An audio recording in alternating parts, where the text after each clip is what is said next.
Wrath of the Lich King is already reviving World of Warcraft.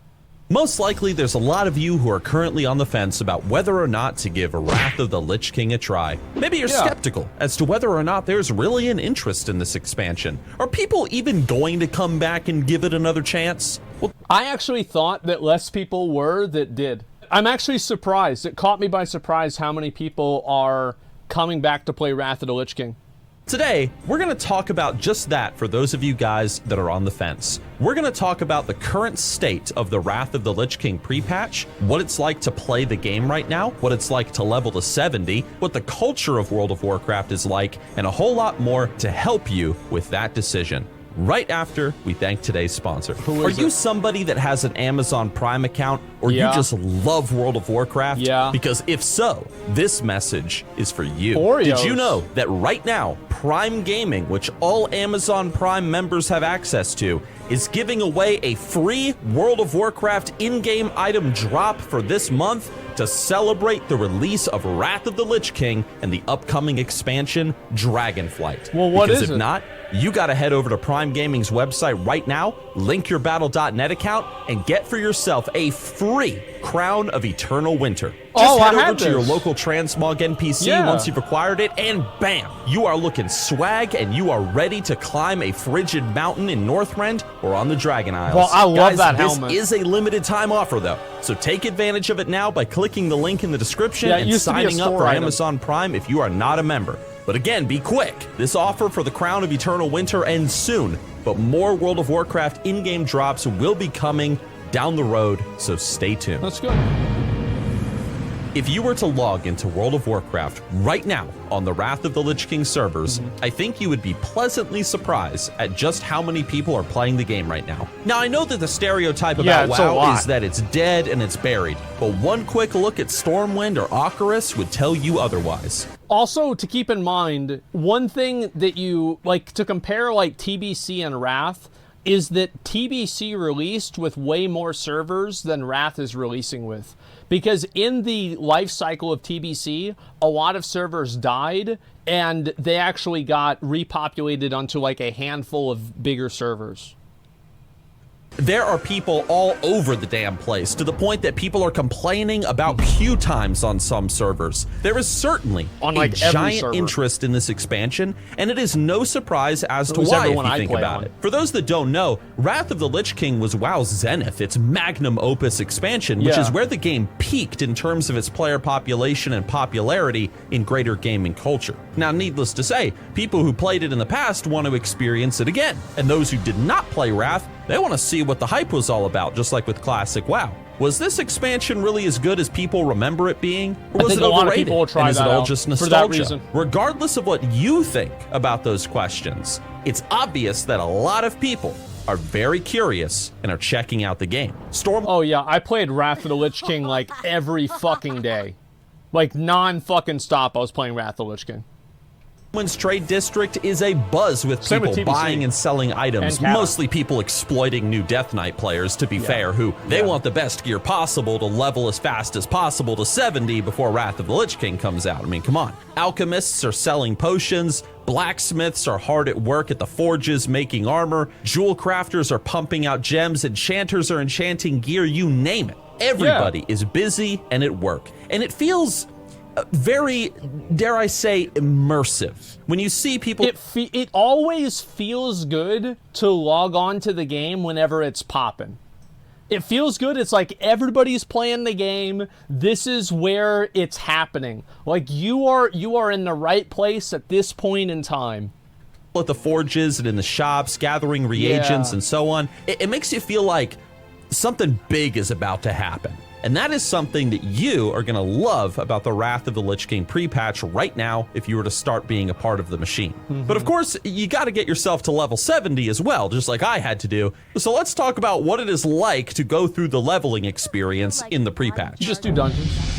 Yeah, just do dungeons. So I just dinged level 70 on my Death Knight and Thoriel over on Pagel US. Now, I didn't necessarily rush to 70 like some people did. I did it over the course of a few days, taking the time to do some dungeons for fun and work the auction house a bit on my money alt to earn some gold. All right. But I still managed to go from 55 to 70 in 17 hours, which I was surprised by. It felt like a lot longer than that. But to be fair, impressed. I was using Zygor to level stupid fast through Outland, so there is that. Just before the pre-patch dropped, I leveled a Blood Elf Hunter to level 70, so I just wanted to go through Outland as fast as possible. So, but what was it like to level in the pre-patch, you might be wondering? Well, from my experience, even though I just had leveled a character through Outland... Just 1 second. Somebody's making these annoying sounds. Leveling again as a Death Knight was awesome, and for multiple reasons. Well, it's because Death Knights had a lot of self-healing. Like, most classes... Death Knights didn't have, most classes didn't have the same level of recovery as the Death Knight did. That's what made Death Knight so good at leveling. Also, like, you started with full blue gear. First being is that there's just so many people playing the damn game right now, and the world feels incredibly alive. General chats are always active. It's very easy to form groups on PvP realms. There's a lot of world PvP going on from what I've heard, and the community feel is just very strong at the moment. Now, you might think, like I did, that things would be a giant cluster of chaos and madness, being that there's so many people everywhere. Well, but you'd be surprisingly wrong. Even at Ocarus, when I was first leveling in Thoriel, the area was certainly full of players, but thanks to Blizzard's phasing and modded respawn timers, there was never too much frustration to accomplish the goal for a quest or to get apparently it didn't play on Sky Fury. Credit for a particular mob kill. And in Outland, I never once struggled to find a group for ramparts, for group quests, or anything of the sort, even when I started getting higher level. And because everybody is united by this same goal of get to level 70 as fast as possible and get ready for the Lich King, the community is very kind right now, they're very forgiving, and they're very energetic, right now at least, to do content either solo or I think that's true in every pre-patch. Like, at the beginning of a pre-patch, everybody is usually really relaxed, chill. It's like they're okay with you making a mistake or two. Everybody's down for whatever.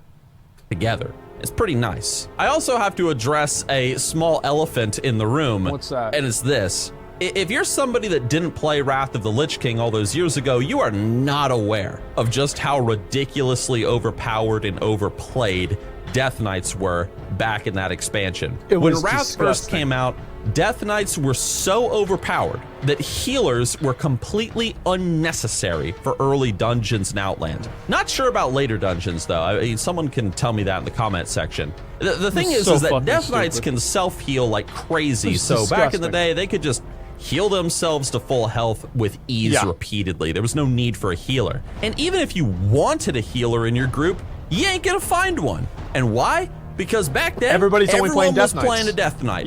Running around and tearing through levels and quests.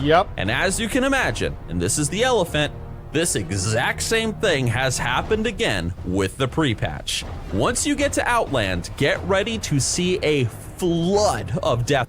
You're gonna do ramparts, it's 4 Death Knights and a healer. You're gonna do slave pins, 4 Death Knights and a healer.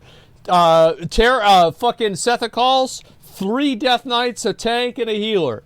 And then you finally get ready to raid, 7 Death Knights, 1 tank, 2 healers. Knights everywhere. 5 Death Knights, no healer. Be prepared to do 5-man Death Knight only dungeon groups.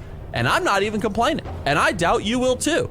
Because honestly, it's a lot of fun. It's new, it's crazy, it's wild, and it's a memorable time in WoW's history. And if you're wondering about the fresh servers, by the way, for Wrath of the Lich King, those new realms that Blizzard put out, to my understanding, they've been going great too and have had a similar type of experience with getting to 70 as the main servers. I can't comment too much on those realms though, because I've been focused on leveling my Death Knight to 70 and recording the entire adventure to make it into a series here on this channel, showing you guys the story of Anthoriel and my adventure to 80 in this expansion. So look forward to the first part of that video series coming soon. I would always level here.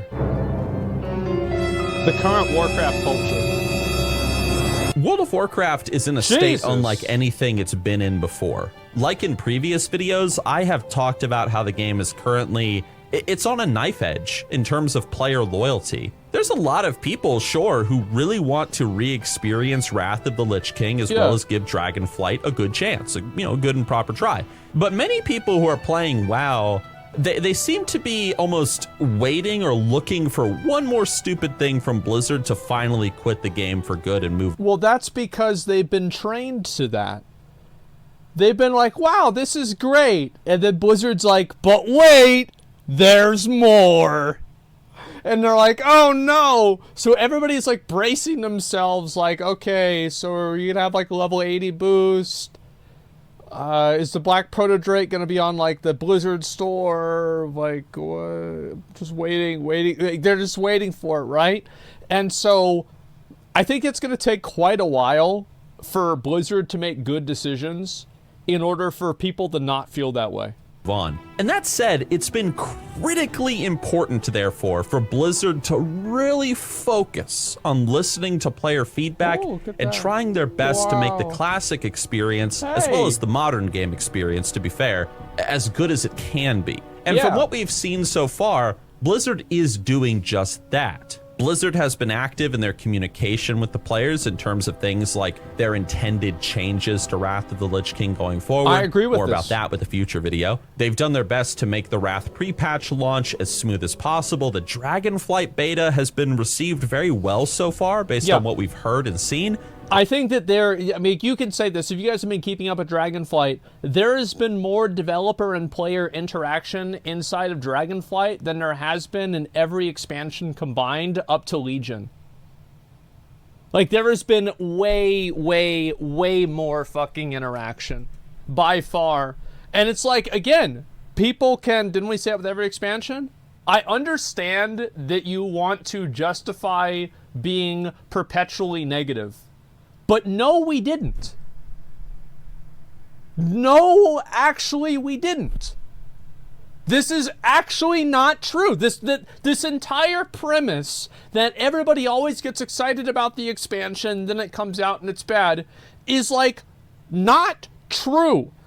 In Shadowlands, the release of the expansion, the announcement, like, McConnell and I watched the cinematic, and then we got mad that Sylvanas won. And then we heard about Covenants, and we're like, well, this is going to be fucking broken. And then Blizzard's like, well, yeah, it's going to be broken, but you have to play it. It's got to be an RPG, and RPGs have to be broken. And we're like, well, this is going to suck. And we said that about all of Shadowlands the whole time. Like, we were very negative about Shadowlands going into the expansion. We were excited about the story.